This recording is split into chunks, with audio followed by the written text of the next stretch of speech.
Okay, so let's start from chapter number 3, dynamics. हमने dynamics का power point lecture शुरू किया था, ऑलमोस्ट एंड हो गया था। मोमेंटम वाला ये सारा चैप्टर है। इन डायनामिक्स हमने क्या क्या पढ़ा था? Newton's laws of motion, first, second और third. The forces acting on a body in different situations, describe how the motion of a body is affected by forcings acting on it, and F is equal to ma as well। Plus हमने साथ कुछ base units derive करना भी देखे थे। तो force और acceleration का क्या रिलेशन होता है हमें ऑलरेडी न्यूटन का सेकंड लॉ बताता है। Force is directly proportional to acceleration. It's basically product of mass and acceleration. If you ever flown in an aeroplane you will know how the back of the seat pushes you forwards when the aeroplane accelerates down the runway। आप हमेशा force और acceleration के साथ move करते हैं। बहुत जल्दी एक कोई चीज बहुत तेज जाएगी, आपकी बैक पे, आपकी कमर की तरफ जोर लगने लग जाएगा। व्हाई? Balancing the forces. फिर हमने ऑलरेडी पढ़ा that in chapters 1 and 2 we saw how motion can be described in terms of displacement, velocity, acceleration and so on as well। उस सब को आप काइनेमेटिक्स कहते थे। अब हमने देखना है explain how the object moves in terms of the forces which change its motion। Object move कर रहा था, पढ़ लिया, लेकिन फोर्सेस उसको कैसे मूव कर रही थी वो हमने कहाँ पढ़ना है? डायनामिक्स के अंदर।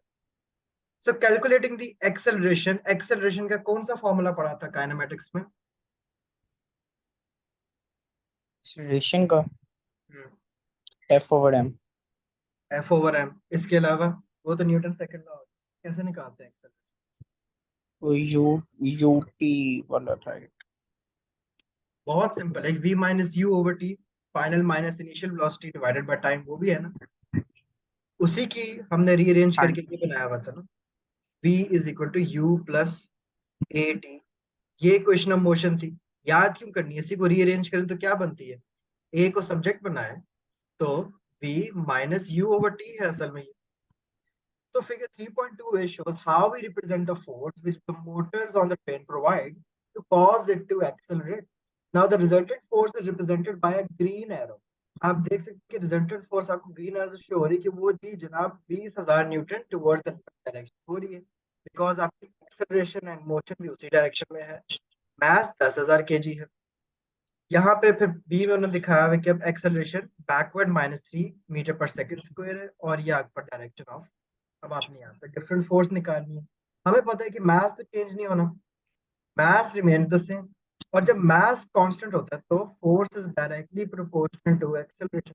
अब आपको अगर नई एक्सेलरेशन दी हुई है तो आप वही मास यूज करके, ए और एम दिया हुआ है, तो आप इजीली फोर्स को निकाल ही सकते हैं। सो here you can see आपका फॉर्मूला क्या होता है? A is equal to F/m और F is equal to ma, where F is in newtons, m is in kg and a is in meter per second square। Force के अपने derived units क्या होते हैं? Can you tell मी?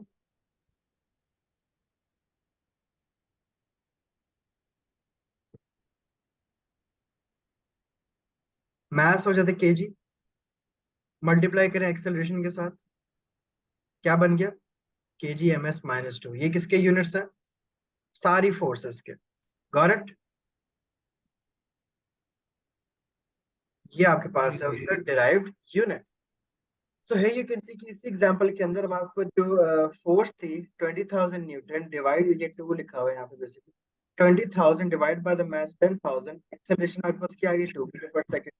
फिर वो अब आपसे कहते हैं कि न्यू फोर्स रिक्वायर्ड, तो आपका एक्सेलरेशन -3 हो गया, तो मास तो वही है, मास को मल्टीप्लाई करते हैं न्यू एक्सेलरेशन के साथ, तो आपको -30,000 न्यूटन, बिकॉज आपकी डायरेक्शन बदल गई है।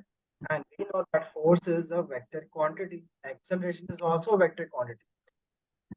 Force, mass and acceleration. अगर मैं आपसे पूछूं मास और वेट, इनमें से वेक्टर कौन है और स्केलर कौन है?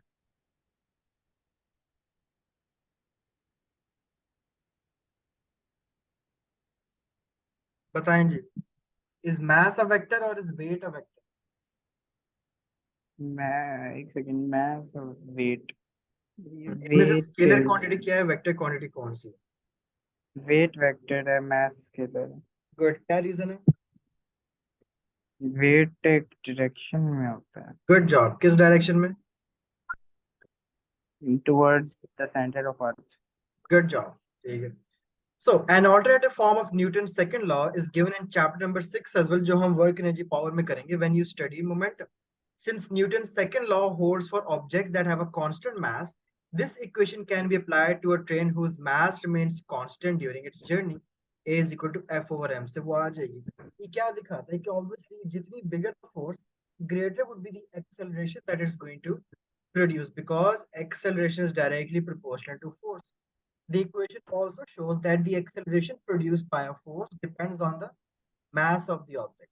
The mass of an object is the measure of its inertia. Inertia क्या होता है?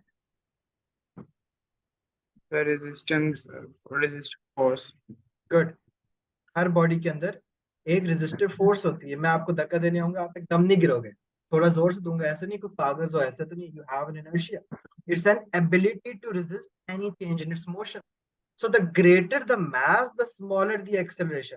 जितना ज्यादा मास बढ़ जाएगा उतनी आपकी acceleration would decrease. They are inversely proportional. इस रिलेशन को मैं इनवर्सली प्रोपोर्शनल कहता हूं क्योंकि जितना ज्यादा मास उसको आपको उतनी ज्यादा फोर्स देनी पड़ेगी लेकिन एक्सेलरेशन कम ही होगी. A train driver also knows that when the train is full during the rush hour, it has smaller acceleration because the mass is greater. लोग भरे हुए हैं उससे ट्रेन के अंदर, so obviously ब्रेक्स को बहुत जल्दी अप्लाई करता होगा प्लेटफॉर्म आने वाला, तो हर चीज के लिए उसको एक्सेलरेशन के साथ रखना पड़ता है. We have some work examples over here, इनको यहाँ देखते हैं. A cyclist of mass 60 kg rides a bicycle of mass 20 kg. When starting off, the cyclist provides a force of 200 Newton. तो आपके पास जो टोटल मास होगी वो क्या होगी? बाइसिकल और उस बंदे का, ठीक है, 80 kg टोटल मास हो गया. फोर्स 200 दी हुई है, तो फोर्स डिवाइड बाय मास करेंगे, ये वुड गेट योर एक्सेलरेशन. दूसरा क्वेश्चन है, a car of mass 500 kg is travelling at 20 metre per second. ये अब आपको वेलोसिटी दी हुई है, ठीक है जी. ये इनिशियल वेलोसिटी है. क्यों? क्योंकि एंड में गाड़ी रुक रही है. It comes to a halt. Halt क्या होता है? रेस्ट. मतलब कि यहाँ पे जो वी एफ है फाइनल वेलोसिटी वो जीरो होगी. मैस आपको यहाँ दिया हुआ है, मैस दिया हुआ है, इनिशियल वेलोसिटी दी हुई है, ठीक है, और आपको टाइम दिया हुआ है. कैन यू टेल मी हम इन चीजों को यूज करके फोर्स कैसे निकालेंगे?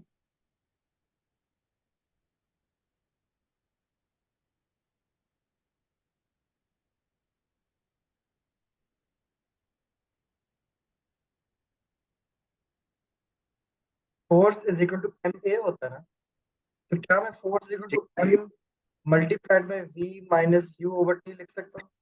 और क्या मैं इसको rate of change of momentum लिख सकता हूँ? M v minus m u over t. समझ आ गई? जी. तो फाइनल वेलोसिटी तो है ही नहीं. हाँ वो 20 की स्पीड से रहा था लेकिन क्वेश्चन में लिखा हुआ it comes to an halt. उसने ब्रेक लगाई, मतलब कि फाइनल वेलोसिटी नहीं, तो ये पूरी चीज कट जाएगी. क्या फॉर्मूला रह गया? M u over t. तो आप सिंपल है, मास आपके पास है 500 kg multiplied by initial velocity is 20 divided by 10. आपके पास फोर्स आ जाएगी विच इज -1000 न्यूटन. -1000 न्यूटन क्यों है? क्योंकि वो उसकी आपके पास एक्सेलरेशन जो है that was -20 metre per second square. क्योंकि चेंज इन वेलोसिटी वाज -20.